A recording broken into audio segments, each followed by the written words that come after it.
Hello and welcome to Series 6 of Beatson Talks. Thank you so much for joining us. I'm very happy to be joined by Paul Leonard. Paul, how are you? I'm good, thanks. Thank you for joining us in our beautiful yellow studio. It's lovely. Now, Paul, you have got quite a story that I guess begins around COVID time, Yeah, really. You take me back to that and tell me a bit about what happened. yeah. So felt absolutely fine going through COVID, the same as everybody else, working. And 2021 January, waiting to move into my new house, and caught COVID. And after about 4 days with COVID, went downhill quite quickly. Um, and I ended up in hospital. And they were treating me for COVID. I had double pneumonia.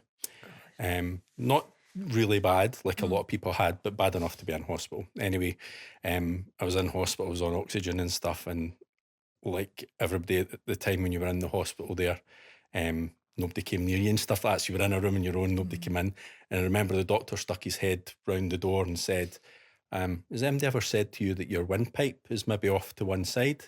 And I said, no. And that was all that was said. Yeah. Nothing else was said when I got out of the hospital, got over the COVID. It was fine. About a month later, my GP phoned me and said, I've just seen a report when you were in the hospital and they said that your windpipe was off to one side. Would you mind coming in to see me? I said, yeah. At that time, I wasn't thinking anything of it at Yeah. all. And so went in to see him. He had a feel at my neck. He said, I think I can maybe feel some kind of lump in your neck. Have you noticed anything? I said, absolutely not. But Mm. once he said that, I did Then you were notice there was aware of something it. there. Yeah. Yeah. So he said, we'll get you into the hospital for an ultrasound, but it's absolutely nothing to worry about. It's one of these things that happens all the time. We do tests in the hospital and they pick things up, but it's better to get checked than not. So I said, okay, fine. So went into hospital quite quickly then after that, because there wasn't a lot of people in the hospital at that time, which was probably quite lucky. And went in and had the ultrasound, and the consultant said, this won't be anything to worry about. This happens all the time. And then after about half an hour of them going back and forward with my neck, I was starting to think it's taking a bit of time for Yeah. nothing being wrong here. And at the end, they said, there's a mass in your neck. Um, but again, you're a man, you're quite young. It's not the kind of thing we worry about in there, but we'll get you into the hospital and see if we can get a biopsy done and check it. So I ended up in Monklands then. I had a couple of biopsies on my neck, and they came back indeterminate. But they decided when they had the MRI scan done that because of the size of it and that it was affecting my breathing, that they were going to do a thyroidectomy or a hemithyroidectomy, which is to remove half of the thyroid, which is where the mass was. Yeah. So that all happened quite quickly as well. Um, there was a bit of debate about how they were going to do the operation because it was quite big. It was about 10 centimetres at that time, so it was kind of about here And down. could you feel it when you? I Yeah. could feel it then, yeah. Once I knew it was there, I Yeah. could feel it, but Yeah. before that, I wouldn't have known. And your neck as a guy isn't one of the places you would tend to be checking, Yeah. right? Yeah. Because you never get told check your neck. And so they done the operation. It was successful. It's a complex operation because of where it is, and there's a lot of complications can happen if it doesn't go well, but it was all successful. And then a month later, I went back to Monklands to get the results of the operation, and then they'd done a biopsy and stuff like that. And I remember being on holiday, because you could go on holiday again in the summer of 2021, being to Dunoon with my daughter, my mum and dad. And we came back on the Friday and I went straight to the hospital. And when I went in to see Mr. Crosby, there was a nurse there as well. And I was thinking, it's a bit strange, there's somebody else here as well. And that's when he said, unfortunately, I know I told you not to worry and things like that, but actually, when we've done the biopsy, it's turned out to be cancer. So the options then were, we need to take the other side out as well, because it had went into the lymph nodes in my neck as well. Right. So they wanted to get it out as quick as possible. So at that point, I still wasn't worried, because I was thinking I've got a plan, and I've already had the operation done once. They're going to do the same thing again, so I know what to expect.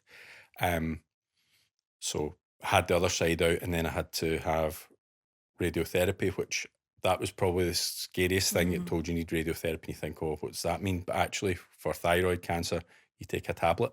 Right. So that was done at the Beatson, which is when I first you obviously know the Beatson, but it was the first time I had to actually go there. Yeah. And basically, yeah, you take a tablet that's got radioiodine in it, which attacks the thyroid cells. Um, and the downside of that is you're basically in isolation in a room on your own for a couple of days. Yeah. So that was probably quite a difficult thing at the time. And you're radioactive after it as well for a wee while. So you need to stay away from pregnant people. And my daughter, because she was younger at the Oh time, gosh, yeah. so you can't be around about young children probably for, I think it was about a week to 10 days afterwards as well. So yeah, a bit of a journey, but all because of COVID. So I'm probably, can only say I was quite lucky that I caught COVID, because otherwise I wouldn't have known You that, wouldn't- oh, that it was even there. my goodness.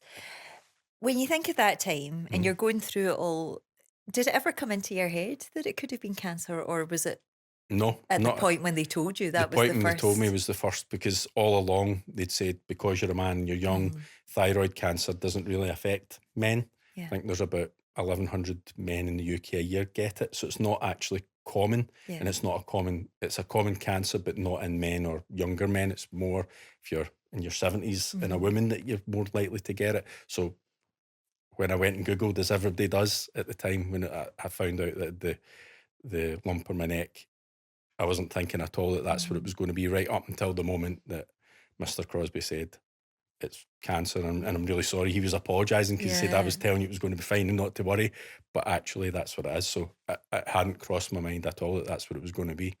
And when you came out of that appointment, it's a lot to take in, isn't it? And Yeah. you hear that word, and I think you're instantly like, oh, how did you handle telling your loved ones and those near to you? That was probably the most difficult thing. Like for myself, I just thought, okay, it is what it is. But then having to actually tell somebody else, because when anybody hears the word cancer, they think you're going to die Worst, and yeah. what's going to happen, and all that kind of stuff.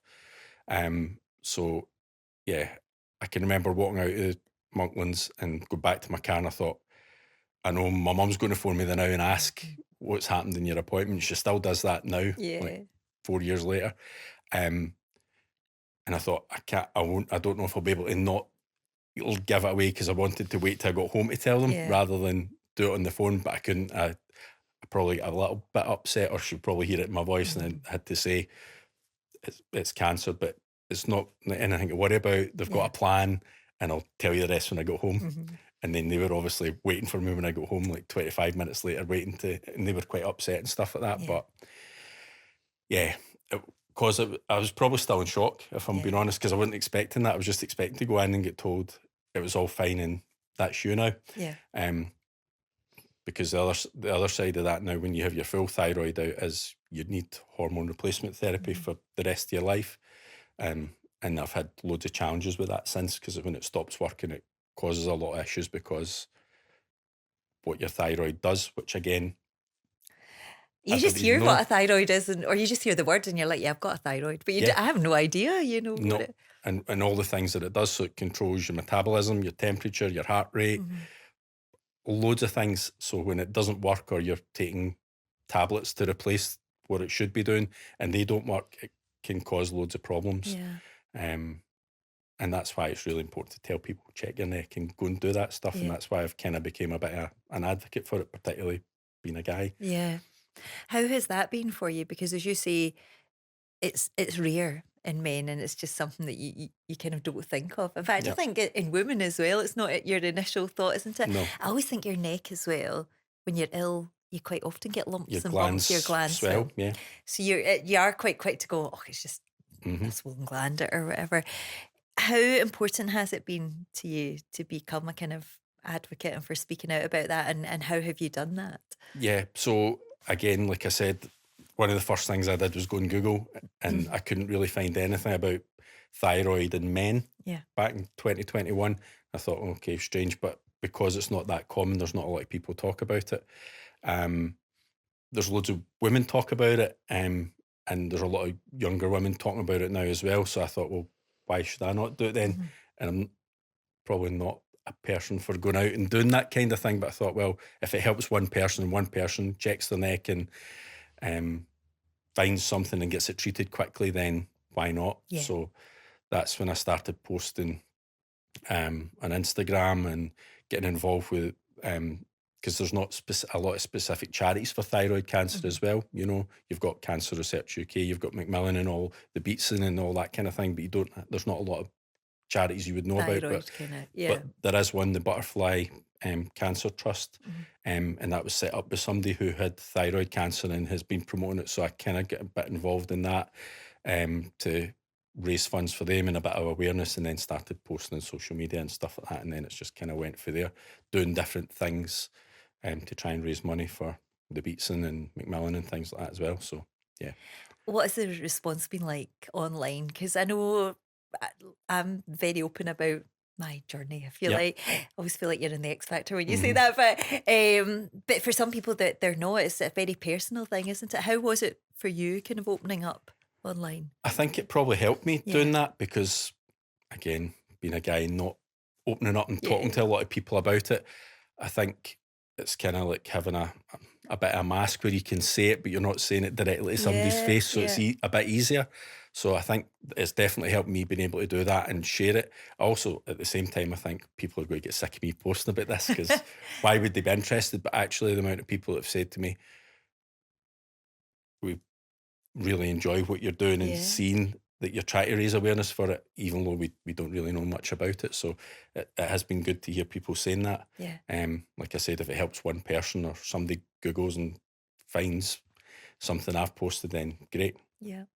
And how did it affect your kind of work and friendships and things like that? I mean, throughout it all, and even now, 4 years later, and going back to the Beatson and all the other hospital appointments I get all the time now, my friends and family have just been amazing. Like Mhm. I genuinely wouldn't have been able to get through it without them.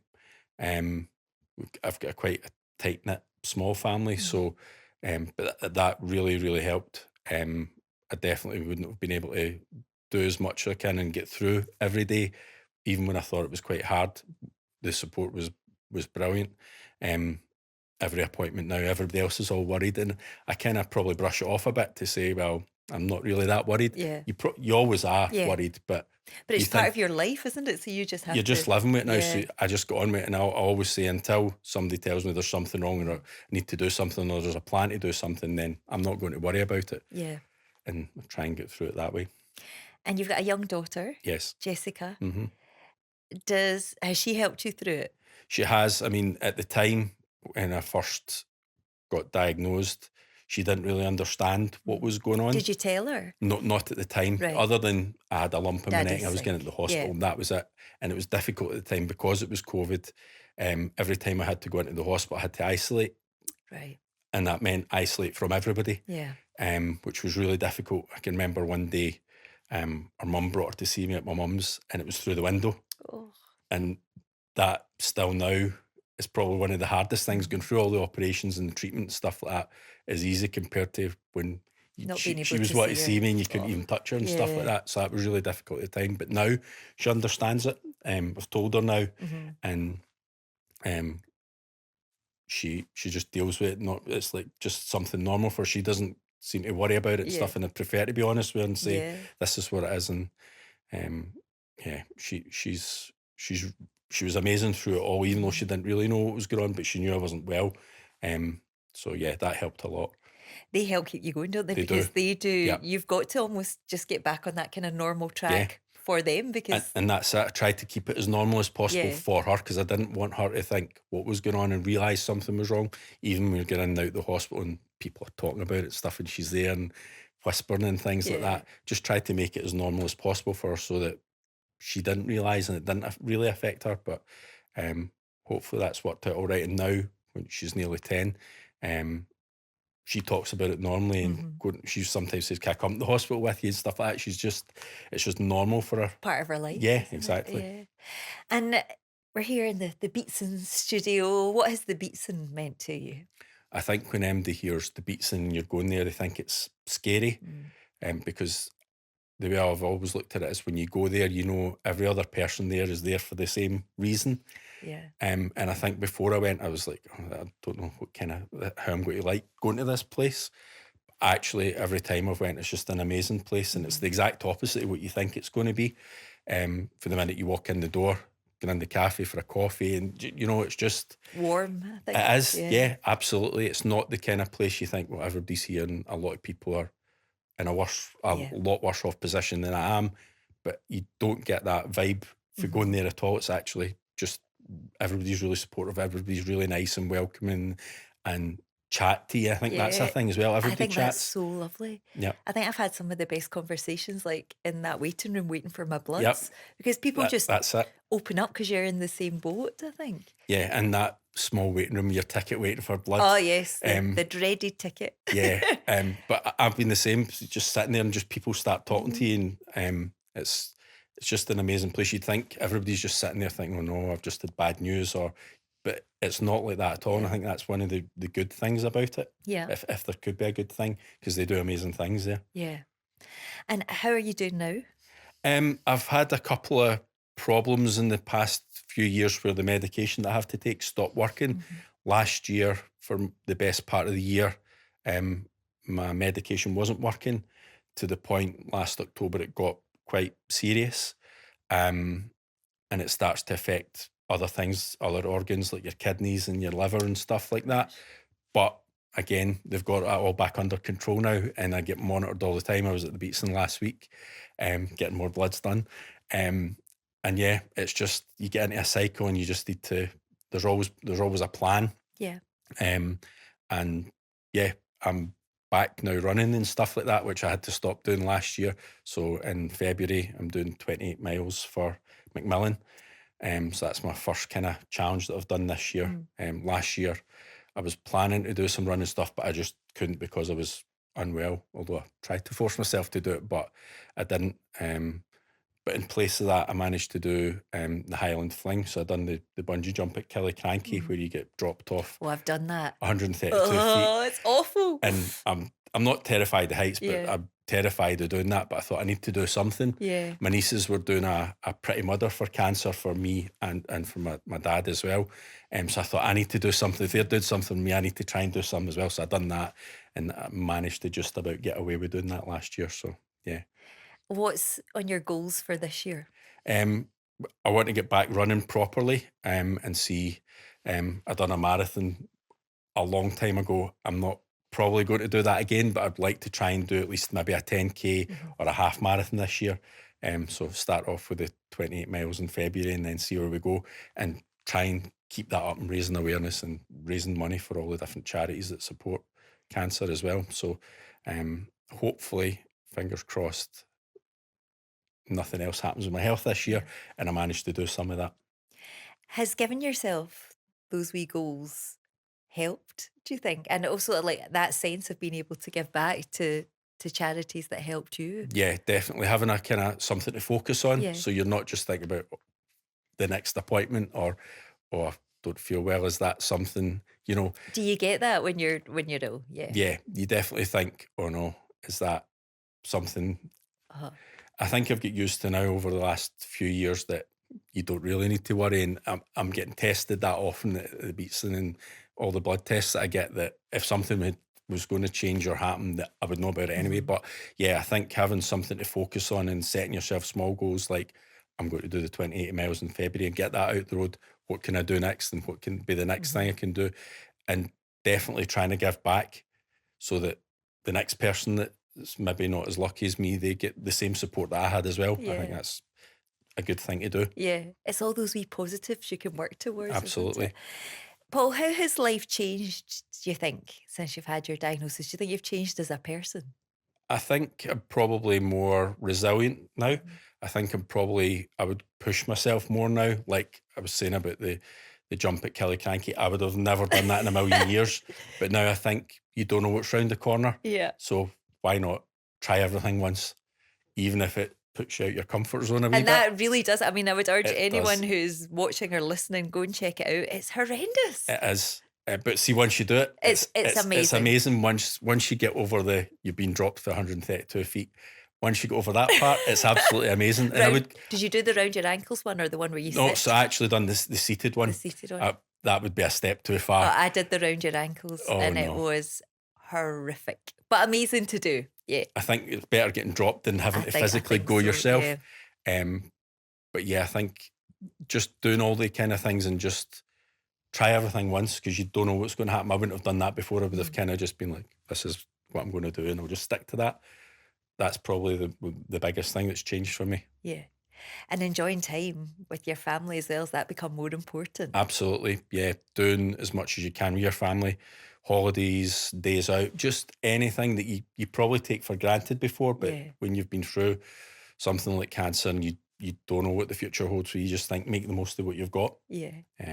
Especially with my daughter as well, because you never know what's going to happen. So I think that's one of the most important things. Enjoying every moment. Yeah. And if there are men out there watching or listening, what would you say to them? Because is there something you should be checking for, or what were your kind of symptoms? Because you mentioned about maybe your breathing and things. Yeah. I mean, I had probably noticed when I'd been at the gym and stuff like that, or out running, though it was more difficult because it was during COVID, that my breathing had got a bit harder. And I was thinking, it's just because it's COVID and I've been in the house more, I'm not doing as much. But yeah, if you any kind of thing where you think that's not quite right, just get it checked. You tend to always think, oh, I'll just put it off and it's going to be nothing, but it might be. Yeah. And the quicker you get something checked, the better. So yeah, with your neck, just run your hands down your neck when you're doing all your other checks you should be doing as a guy. Run your hands down your neck. You feel any lumps or bumps, go and get them checked, because you just don't know. Yeah, that's the thing, I think, isn't it? Sometimes we dismiss it and we're like, oh, no, I'll be fine. But Absolutely. anything, you're never going to be an annoyance to the doctor. No. Just make sure you get it done. Have you had anyone reach out to you who's said like your social media has helped at Yeah, all? I've had a Yeah. couple of people messaging me saying it's really, I wouldn't have thought of checking my neck if you hadn't said. Mhm. I've not had anybody saying, oh, I've actually found something, which is probably a positive That's a thing, good right? thing. It's a good That's thing. yes. But they're actually doing it now. So um, I'll take that. And if it's one or two people, I don't really care. It doesn't need to be thousands and thousands of Yeah. people. And I don't think MD's going to, I'm not that famous about doing it in social media and stuff like that. But um, yeah, there's been a few people message saying it's really good what you're trying to do and raising the awareness. So Mhm. um, that's good enough for me. I'll keep doing that. And in general, to anyone who receives a cancer diagnosis, as you say, it's a kind of it's a shock. It's like an out of Hmm. body experience. You just don't Yeah. think it's going to happen to you. What would be your advice to them after that initial diagnosis? That how do you think it's you can help cope? Talk about it. Mhm. Don't keep everything in yourself. Don't keep everything in. Like I said, the support I had for my family, and because I was open about it, I didn't feel comfortable doing it, but that definitely helped me, that I was able to speak to people about it and what was going on. Don't keep it to yourself, and don't be scared. Cancer's a scary word, and you get the worst case scenario. Yeah. Um, but there's loads of cases that aren't, and if you talk about it and get the right support, and go to the Beatson, or like Maggie's, and speak to somebody. It doesn't need to be, if you're not comfortable speaking to your friends or family, go to speak to somebody, because it's really important to do that, and it will help you. And can we rely on you for some of the Beats and charity events this year? Yeah, definitely. Excellent. I'll be there. Excellent. Well, listen, you've been amazing. Long may it continue that you stay well. And thank you so much for sharing your story because it'll help so many people. Where can we follow you on Instagram? The thyroidless guy. Oh, I like that. Catchy name. Listen, I'm going to do that. I'll be following you just after this. Thank you so much, Paul, and stay well. Thanks for Thank you. sharing your story.